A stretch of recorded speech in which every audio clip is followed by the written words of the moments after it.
Satu personil Denharin setara dengan lebih dari 300 tentara biasa. Tentu itu sangat berguna dalam misi penyusupan ke lokasi musuh atau lokasi yang sudah dikuasai musuh. Pengintaian, pencegahan, dan penyerangan hanya cukup dilakukan maksimal satu orang saja. Hanya dalam waktu kurang dari 1 jam, satu orang pasukan Denharin mampu menghabisi mereka satu persatu. Denharin atau Detasemen Harimau Indonesia merupakan pasukan elit yang keberadaannya dirahasiakan. Siapa saja personil yang ada di dalamnya juga tak dapat diketahui oleh khalayak. Bahkan, atasan mereka secara tidak langsung, yaitu bukan atasan langsung di Satuan Harimau Indonesia, tidak tahu seperti apa anggotanya, bagaimana latar kehidupannya, serta apa keunggulan khususnya, identitas, dokumen, dan hal-hal yang bersangkut paut tentang Denharin secara resmi tidak ada. Sebab mereka bergerak karena diprakarsai dan dibiayai secara rahasia. Mereka dianggap sebagai hantu yang bertugas melindungi Indonesia. Bila mereka mati dalam tugas, maka kematiannya bisa jadi tak akan diakui sebagai warga Indonesia. Namun, tatkala pasukan Harimau Indonesia itu berhasil melaksanakan operasi, maka yang mendapat pujian adalah atasannya. Tidak hanya atasannya, satuan lain yang namanya didompleng oleh satuan Denharin juga bakal kecipratan. Sebab dalam kondisi tertentu, personil Denharin tak akan memungkinkan melaksanakan operasi secara senyap. Operasi harus dilakukan secara bersama dan dimungkinkan akan diketahui publik, maka saat menyergap mereka akan menyamarkan diri menjadi tim khusus yang bernama lain.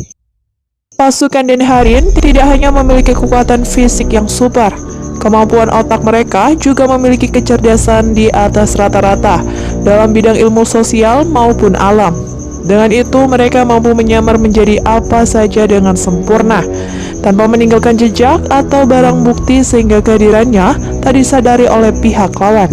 Pasukan Denharin bisa menjadi apa saja, masuk kemana saja, dan melakukan apa saja.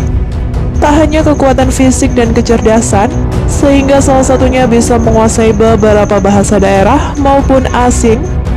Konon, mereka juga punya kekuatan supranatural. Mereka mampu membaca pikiran, anti peluru, kebal bacok, serta kekuatan mistis lainnya.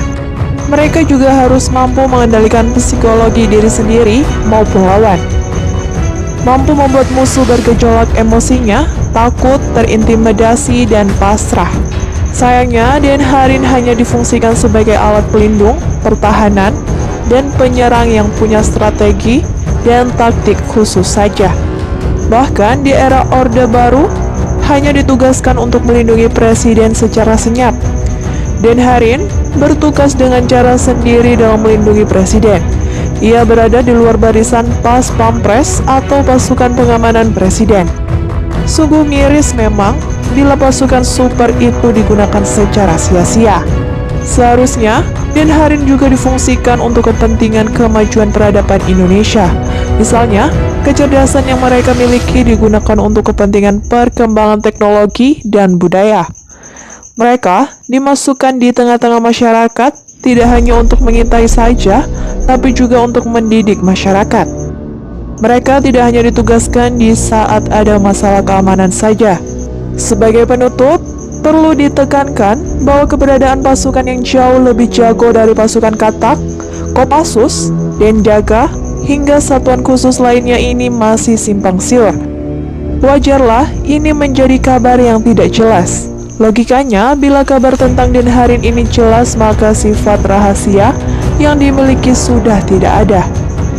Tidak adanya bukti otentik yang tidak mampu ditemukan masyarakat juga merupakan bukti bahwa Denharin itu luar biasa senyap. Bila memang Denharin itu benar-benar ada dan sesuai dengan penjelasan di atas, maka tentu satuan paling elit itu akan lebih senang dan dianggap tidak ada. Misalkan pun dianggap ada oleh masyarakat, maka dengan mereka akan berupaya agar masyarakat tak mampu menemukan bukti keberadaannya. Semoga video ini bermanfaat buat kalian semua ya. Tulis komentar kalian di bawah kalau kalian suka dengan video ini. Klik tombol like-nya ya.